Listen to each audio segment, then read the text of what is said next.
മലയാളത്തിൻ്റെ പ്രിയങ്കരനായ സിദ്ദിഖ് എന്ന നടനിലൂടെ ആരംഭിക്കാം. മലയാളത്തിൻ്റെ പ്രിയങ്കരനായ സിദ്ദിഖ് എന്ന നടൻ്റെ ശബ്ദം. അമ്മച്ചി നാനത്തൊൽപ്പിക്കാന് പണ്ട് വാങ്ങത്താനത്തൊന്ന് അപ്പച്ചൻ്റെ കൈ പിടിച്ചിറങ്ങി കുറിച്ചിട്ടാണ് ഇല്ല ഇപ്പം പ്രായം അത്രയായി. മക്കളും മരുമക്കളും പേരക്കുട്ടികളും എല്ലായി. പ്രായമൊരുപത്ത് അടങ്ങിയിരിക്കണം. അല്ലാതെ കണ്ണവന്മാരുടെ ബൈക്കിൻ്റെ പിന്നാലെ കിണാശ്ശേരി അങ്ങാടിപ്പുഴം തിണ്ടു അല്ല വേണ്ടത്. പറഞ്ഞേക്കാം. ഇനി ആരുടെ ശബ്ദമാണ് വേണ്ടത് നിങ്ങൾക്ക്? നിങ്ങൾക്ക് ഇഷ്ടമുള്ള ഇതെന്താ പറയുക, ഇത് ചോദിക്കുമ്പോൾ ആരുടെ ശബ്ദം നോക്കിയാൽ കൂട്ടായിട്ട് വിളിച്ചു പറയുമ്പോൾ എനിക്ക് അറിയാവുന്നത് സെലക്ട് ചെയ്യുക. ഇതിപ്പോൾ മിണ്ടാണ്ടിരുന്ന് പറയുന്നത് കേൾക്കുമ്പോൾ ടെൻഷനാവും. ആരുടെയാ? മമ്മൂട്ടി, മോഹൻലാൽ, കലാഭവമണിയൊക്കെ ചോദിക്കുന്നുണ്ട് എന്താ ലാലേട്ടൻ്റെ ശബ്ദം. അരുണിനോടൊരു ഹമ്മിങ് പാടാൻ ഞാൻ പറഞ്ഞിട്ടുണ്ട്. ലാലേട്ടൻ്റെ ശബ്ദം അതിന് ഇരിക്കാം. ലാലേട്ടൻ്റെ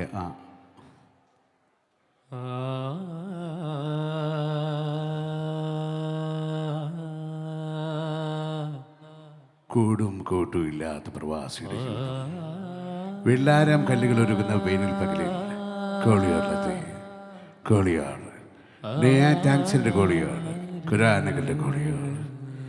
സംഗീതം പഠിക്കണമെന്ന് മൊഹായി ചെന്ന് കയറിയത് ഒരു പഴയ സിംഹത്തിൻ്റെ മാടയിൽ ഉസ്താദ് ബാദുഷാ ഖാൻ ആവശ്യം അറിയിച്ചപ്പോൾ ദക്ഷിണ വയ്ക്കാൻ പറഞ്ഞു.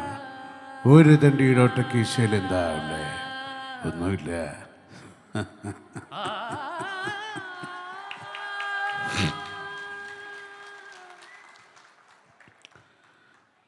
ഇനി മലയാളത്തിൻ്റെ പ്രിയങ്കരനായ സുന്ദരനായ വില്ലൻ റിസ ബാബ, അദ്ദേഹത്തിൻ്റെ ശബ്ദം തന്നെ ഇരിക്കാം. എൻ്റെ പപ്പയെ നടുറോട്ടിട്ട് പട്ടിയെ പോലെ തള്ളിയിട്ടാ അവന്മാർ ഇങ്ങോട്ട് വന്നത്. പണ്ട് പാർട്ടി ഓഫീസിൻ്റെ പിന്നിൽ നിന്നും ബീഡിയും സീപ്പട്ടിയും പിടിച്ചെന്ന് കുടിയൻ ചാക്കോടെ മകൻ ദിവാകരനല്ല ഞാൻ. ഇനി പാർട്ടി കാര്യം പറഞ്ഞ ആരെങ്കിലും മാഹി പാലങ്കട് നിൽക്കര വന്ന പോലീസ് കണ്ടെടുത്തില്ലെങ്കിൽ കൂടെ ആയുധോടെ അടുത്ത് പൊട്ടിക്കുന്ന.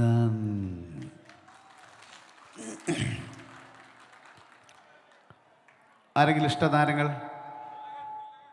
തിലകൻ്റെ ശബ്ദം ഡയലോഗൊന്നും അറിയില്ല, എന്നാൽ പോലും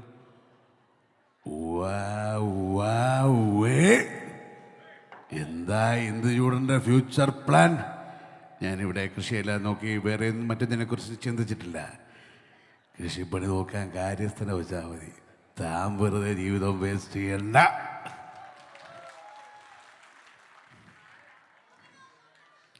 ആരാ ആ കൗണ്ടർ ഇഷ്ടമായി? തിലകൻ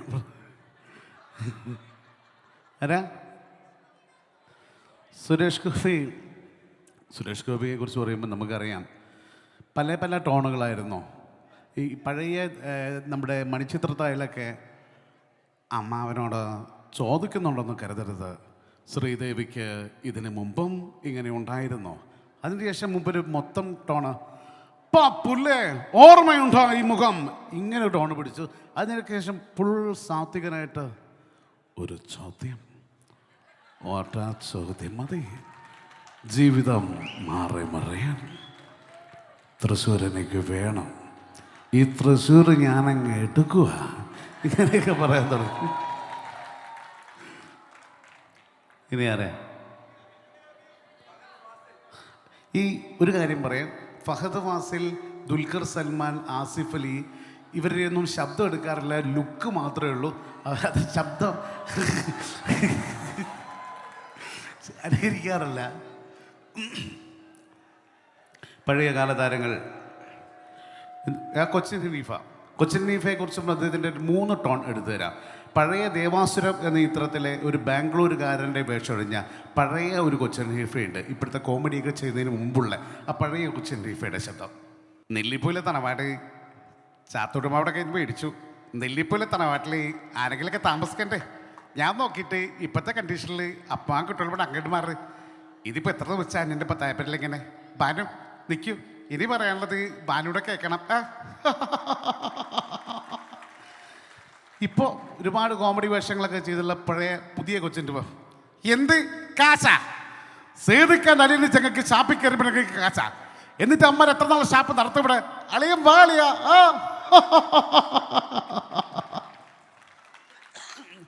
കഥാപാത്രങ്ങൾ സീരിയസ് കഥാപാത്രങ്ങൾ ചെയ്യുന്ന കൊച്ചിൻ ഹനീഫയുണ്ട്. പത്രത്തിലെ ഡേവിഡ് സഭാവതി എന്ന കഥാപാത്രത്തെ ചെയ്ത കൊച്ചിൻ ഹനീഫ. അയ്യോ ശേഖർജി, അങ്ങനെ പ്രത്യേകിച്ചൊന്നും ഉണ്ടായിട്ടില്ല. ഇതിപ്പോൾ സ്റ്റേറ്റ് പോലീസിൻ്റെ ഉള്ള സ്ഥലം കുഞ്ഞത്തോടെ സ്ഥിതിയിലെ ഞങ്ങൾ ഏതിനും പോരാഞ്ഞിട്ട് നാളെ ഇതിൻ്റെ പേരിൽ ഒച്ചപ്പാട് വേണ്ട. ബാക്കിയുള്ള സകലമാരുടെ പത്രക്കാരെ വിളിച്ച കാര്യങ്ങൾ പറഞ്ഞ ബോധ്യപ്പെടുത്തിയിട്ടുണ്ട്. അവർ സഹകരിക്കും.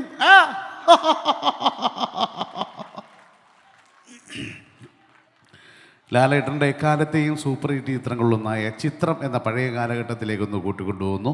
മോഹൻലാലുണ്ട്. രഞ്ജിനിയുടെ അച്ഛൻ കഥാപാത്രം ഇദ്ദേഹത്തിന് ശബ്ദം നൽകിയത് നരേന്ദ്രപ്രസാദാണ്. നെടുമുടി വേണു. അപ്പോൾ ഇവർ 3 പേരും കോമ്പിനേഷൻ. ലാലേട്ടൻ മദ്യപിച്ച് അഭിനയിക്കുന്ന ലാലേട്ടൻ, നെടുമുടി വേണു. രഞ്ജിനിയുടെ അച്ഛൻ കഥാപാത്രത്തിന് ശബ്ദം കൊടുത്ത് നരേന്ദ്രപ്രസാദ്. ഒരു കോമ്പിനേഷൻ. തുശയില്ല മഴയില്ല 3 കുളം തുണ്ടി 2 കുളം പൊട്ട ഒന്നും തണ്ണിയില്ല. കാര്യങ്ങളെല്ലാം എത്രത്തോളം ആശ്രയിക്കുക എല്ലാം തുറന്നു പറയാൻ താനം തോന്നും തുറന്നു പറയാൻ പോവാന്ന്. ഞാനിവിടെ ആരുമല്ല. ആരുമിവിടെ ആരുമല്ല വിഷ്ണു അതല്ല. ഇത്രയും പരിശുദ്ധാത്മാവായ മേനോസാറിന് വരിക. ഇതൊക്കെ പറ്റില്ല. ഞാൻ പറയാൻ പോവാ. എന്താണോ കൈമളെ, ഞാനറിയാത്ത എന്ത് കാര്യമല്ല ഇവിടെ. എന്ത് കാര്യമുണ്ടെങ്കിലും ഞാൻ അറിയണം. എന്നാ 2 കണക്ക് 3 പിന്നെ കരച്ചിലായി പുഴിച്ചിലായി കാര്യമായി. പൂസല്ല പിള്ളേരുടെ മുട്ടത്തലയിൽ ചുമ വെച്ചിട്ട് ഇപ്പൊ ഒരു പേര് വിളിക്കട്ടെ. കള്ളപ്പിള്ള കള്ളപ്പിള്ള കള്ളപ്പിള്ള.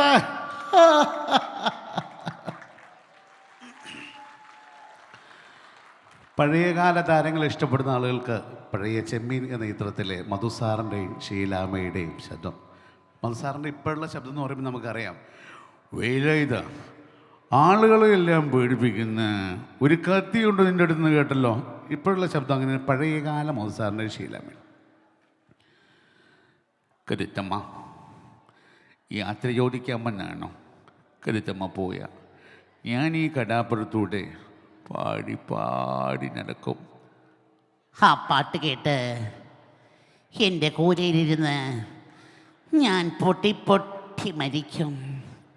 പാടി പാടി ഞാൻ ശംഖു പൊട്ടിച്ചാവും. കരുത്തമ്മ കൊച്ചു മുതലാളി. മമ്മൂക്കയുടെ ശബ്ദം ആരോ ചോദിച്ചിട്ടുണ്ട്. നീ എന്നെ ഒറ്റ കൊടുത്തു അല്ലേ? ഒറ്റ കൊടുത്താൽ കിട്ടാവുന്ന നക്കാപ്പിച്ച കാശ് നിനക്ക് പിച്ചയായി തരുമായിരുന്നല്ലോ. വെറും പിച്ചയായിട്ട്. മൈഥിലി, മറക്കാനും പൊറുക്കാനും മന്നാടിയാർ ബ്രാഹ്മണനോ വൈശ്യനോ ശൂദ്രനോ അല്ല. മന്നാടിയാർ ക്ഷത്രിയനാണ്. ക്ഷത്രിയൻ. കൊച്ചിപ്പഴി കൊച്ചിയിലെന്നറിയാം. ബിലാല് പഴയ ബിലാൽ തന്നെ. ശിവൻകുട്ടി ബോംബെക്കാരാ. ജാവു എന്ന് പറയണം. ജാവു.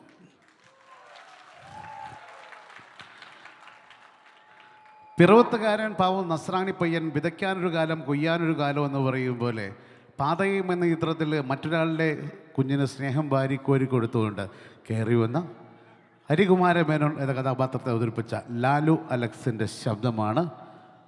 സ്വാഗതം ചെയ്യാം ഹരീഷിനെ.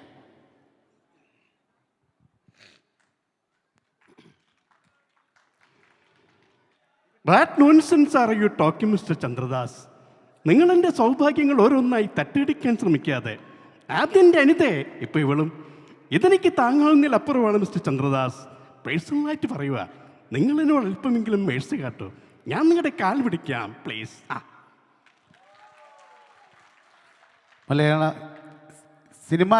മലയാള സിനിമയിലെ സിനിമാ ലോകത്തെ സകല കലാവല്ലഭൻ കമലഹാസൻ സാറിൻ്റെ ശബ്ദം. ബേവിടെ. ஹலோ, நான் அப்படி சொல்லணும்னு தெரியல. கண்மணி, அன்போட காதலன் நான் எழுதும் லெட்டர். பொன்மணி, உன் வீட்டில் சௌக்கியமா? நான் இங்கே சௌக்கியம். உன்னை எண்ணி பார்க்கையில் கவிதை முட்டுது, உன்னை எழுதி பார்க்கையில் கவிதை தட்டுது. என்னமோ எப்படியோ தெரியல. I love you. தேங்க்யூ. കൊച്ചുകള്ള ഓസ്ട്രേലിയ LMCCയുടെ പരിപാടിക്ക് വന്നതിക്ക് ഒരു പാട്ട് പാടി വെച്ച് പോകാമെന്ന് കരുതി എല്ലാവരും ഒന്ന് കൈയടിച്ചോളി. കസ്തൂരി തൈലമിട്ട് മുടി മിനുക്കി മുത്തോട് മുത്തു വച്ച വളകിലുക്കി കയ്യിൽ മുത്തോട് മുത്തു വച്ച വളകിലുക്കി.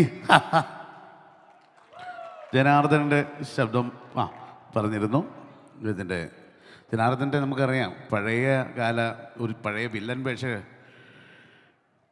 എടോ താൻ ആരാടോ ആദർശം സംസാരിക്കാൻ, മഹാത്മാ ഗാന്ധിയോ തൻ്റെ പോലെ താളങ്ങൾ കൊണ്ടുപോയിക്കോ, ഇങ്ങനെ പറഞ്ഞൊരു ജനാർദ്ദൻ കോമഡി വേഷങ്ങളൊക്കെ ചെയ്ത് വീണ്ടും ഒരുപാട് കോമഡിയൊക്കെ ചെയ്തു. സാറേ സാറ് ഈ ഉർവശി തിയേറ്റേഴ്സ് കേട്ടിട്ടുണ്ടോ? ആ ഉർവശി തിയേറ്റേഴ്സിൻ്റെ പ്രധാന ഓർഡറും ഒക്കെ ആയി ഗോപാലകൃഷ്ണൻ സാറ്. എന്തോ അവൻ്റെ കാലം തള്ളി ഒടിയടാ. ഓക്കെ, ഒരു കൊച്ചു കള്ളനായും കുഞ്ഞിക്കൂനായും മലയാളികളുടെ മനസ്സിന് പ്രിയങ്കരനായ മലയാളത്തിൻ്റെ സ്വന്തം ദിലീപ്.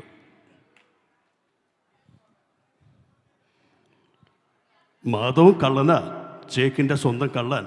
പക്ഷേ മാധവും കട്ടൊന്നും ഈ ചേക്ക് വിട്ട് പുറത്ത് പോയിട്ടില്ല. കള്ളൻ മാധവന്റെ കാവലുള്ളപ്പോ ചേക്കിലെ തേവരെയും കൊണ്ട് പോവാൻ മീശയ്ക്ക് ഇത്രയും കട്ടി പോരാ ഈ പാപ്പച്ചി സാറേ. കോഴിക്കോട് മാമുക്കോയ്ക്കയുടെ ശബ്ദം എടുക്കുമ്പോൾ മറ്റൊരാളെ എടുക്കാതിരിക്കാൻ ഒരിക്കലും പറ്റില്ല. മലയാളത്തിൻ്റെ സ്വന്തം പത്മകലാശൻ എന്ന കോഴിക്കോട് കുതിരവട്ടം പപ്പു. മോനെ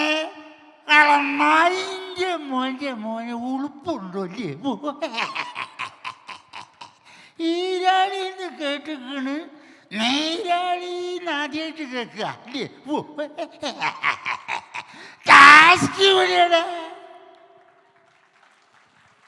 ഓരോ ജില്ലയിലും കൊമേഡി താരങ്ങൾ എടുക്കുമ്പോൾ കോഴിക്കോട്ടിൽ രണ്ടുപേരായ തൃശ്ശൂരിലെ ആളെ മറക്കാൻ പറ്റില്ല. അഹങ്കാരം കൊണ്ട് പറയാന്ന് പറയരുതട പന്നീടം മോനെ.